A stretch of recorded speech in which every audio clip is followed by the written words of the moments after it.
আল্লাহ রাব্বুল আলামিন বলেন, ফাআম্মাল ইনসানু ইযা মাবতালাহু রাব্বুহু, মানুষকে যখন তার রব পরীক্ষা করার জন্য ফাআকরামাহু ওয়া না'আমা, তাকে সম্মান দেয় আর সম্মান দেয়, সম্পদের মালিক বানায় দেয়। একটু খেয়াল করেন, আল্লাহ তাআলা বলতেছেন মানুষকে পরীক্ষা করার জন্য যখন তার রব তাকে সম্মান দেয়, সম্পদ দেয়, তাকে নিয়ামত প্রদান করে, সে নামাজ না পড়ুক, রোজা না রাখুক, সে মানুষের কাছে বলে বেড়ায় ফায়াকুলু রব্বি আকরামান, আমার রব আমাকে সম্মানিত করেছে। আল্লাহ তাআলা বললেন আমি মানুষকে সম্মান, সম্পদ, নিয়ামত পরীক্ষা করার জন্য দেই, আর মানুষ এটাকে পরীক্ষা না মনে করে সে বলে আমার রব আমাকে সম্মানিত করেছেন। প্রথমত একটা জিনিস আমাদের ক্ষেত্রে ক্লিয়ার হওয়ার প্রয়োজন, আল্লাহ তাআলা শুধু অভাব, কষ্ট, দুরবস্থা দিয়ে মানুষের পরীক্ষা নেন বিষয়টা এমন নয়, বরং সম্পদ, সম্মান দিয়েও আল্লাহ তাআলা পরীক্ষা নেয়।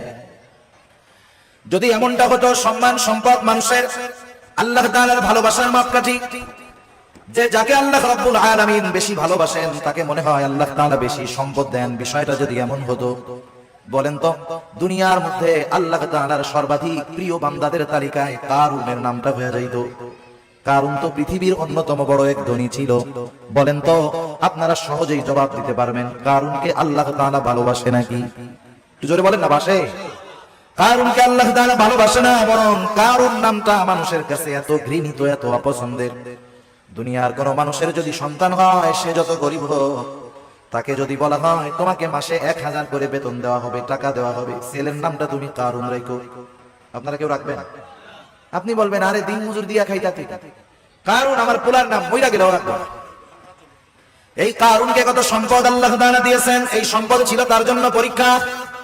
সম্পদের মালিক কারুন যখন হযরত মূসা আলাইহিস সালাম কারুনকে বলল, কারুন তুমি তোমার সম্পদের যাকাত দাও, কারুন যাকাত দিতে অস্বীকৃতি জ্ঞাপন করলো। শুধু তাই না, সে মূসা আলাইহিস সালামকে অপমান, অপদস্থ করার জন্য, অপবাদ দেওয়ার জন্য একজন খারাপ মহিলাকে সে ভাড়া করলো, শিখায় দিল তুমি মানুষের সামনে বলবা মূসা আলাইহিস সালাম আমার সাথে জিনা করেছে, অপকর্মে লিপ্ত হয়েছে।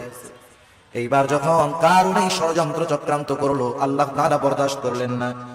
এই কারুন যখন সম্পদের মালিক হয়, তখন কারুনের বন্ধুরা আল্লাহ তাআলার কাছে বলতো, আল্লাহ আপনি মনে হয় কারুনকেই শুধু ভালোবাসেন, আমাদেরকে ভালোবাসেন না। আমাদের সমাজেও এমন আছে, 5 বন্ধু একসাথে লেখাপড়া করেছে, একসাথে কর্মজীবন শুরু করেছে, একজন অনেক ধনী আর 4 জন গরিব। তারা আফসোস করে আর বলে দেখ আল্লাহ তাআলা ওকে ভালোবাসে, সব নিয়ামত আল্লাহ তাআলা ওকেই দিয়ে দিতেছে। কারুনের বন্ধুরাও বলতো আল্লাহ আপনি মনে হয় কারুনকে বেশি ভালোবাসেন, এই জন্য এত সম্পদের মালিক বানায় দিচ্ছেন। কারুন যখন মূসা আলাইহিস সালামের অবাধ্য হলো, মূসা আলাইহিস সালামকে যখন অপবাদ দেওয়ার প্রচেষ্টা করলো, আল্লাহ তাআলা কারুনের উপরে গজব দিয়ে দিলেন। কারুন তার সম্পদ সহ জমিনে ডাবতে শুরু করলো। তাফসীরের মধ্যে আসছে এখনো কারুন তার সম্পদ সহ জমিনের মধ্যে ডাবতেছে, কিয়ামত পর্যন্ত ডাবতে থাকবে। যখন কারুনের বন্ধুরা কারুনের এই দুরবস্থা দেখলো, এইবার ওই গরিব বন্ধুরা বলে আল্লাহ আপনি কারুনকে সম্পদ দিয়েছেন ঠিক, কিন্তু বাস্তবে আপনি আমাদেরকে বেশি ভালোবাসেন। সম্পদ দেখে আমরা মনে করি আল্লাহ তাআলা মনে হয় তার ভালোবাসে এই জন্য দিচ্ছে, বিষয়টা এমন নয়। কারুন সম্পদ পেয়েছে ঠিক, আল্লাহ তাআলার ভালোবাসা পায় নাই। আবার দুনিয়াতে অনেক মানুষ আছে সামাজিক অবস্থানের দিক দিয়ে তার সম্মান অনেক কম, সমাজের মানুষেরা তাকে গণ্যমান্য কোনো ব্যক্তি মনে করে না, সামাজিক দিক দিয়ে তাকে অবহেলা করা হয়, এমন লোক সমাজে আছে না নাই? এই মানুষগুলা অনেক সময় আফসোস করে আর বলে আহারে সমাজের কোনো বিচার আচার সালিশে আমাকে ডাকে না, আমাকে এই সমাজের লোকই মনে করে না।